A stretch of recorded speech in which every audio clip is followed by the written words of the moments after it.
ইফতারি সামনে রেখে দোয়া কবুল হয়। বিশ্বাস হয়? কি সামনে রেখে? সামনে ইফতারি। বসে থাকে আমরা তৃষ্ণায় সারাটা দিন, ছাতি ফেটে যায়। আল্লাহ দেখে, দেখতে দেখতে আল্লাহর একটা সফট কর্নার তৈরি হয়। এটাই সুযোগ কাজে লাগানোর, ঠিক কিনা? মুমিন যোগ্য যে কোপ মারে, সময় মতো কাজ করে, ঠিক কিনা? আল্লাহ তখন ফেরেশতাদেরকে জিজ্ঞেস করে, এই ঘটনা কি? খায় না যে? খায় না কেন? আল্লাহ রোজা রাখছে। এগুলো কি? রোয়াবজা, পেঁয়াজ, আলুর চপ, বেগুনি, মুরগির রান খায় না। খায় না কেন? ওরা যে ক্ষুধার্ত, আল্লাহ আপনার ভয়ে।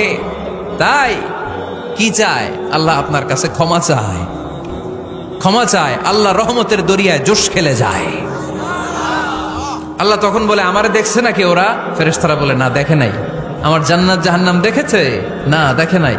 আমারে না দেখে, জান্নাত জাহান্নাম না দেখে আমার এত ভয় করে? যাও, আজকের এই রোজার বিনিময়ে এখন বান্দা যা চাইবে সব কবুল করে নেব।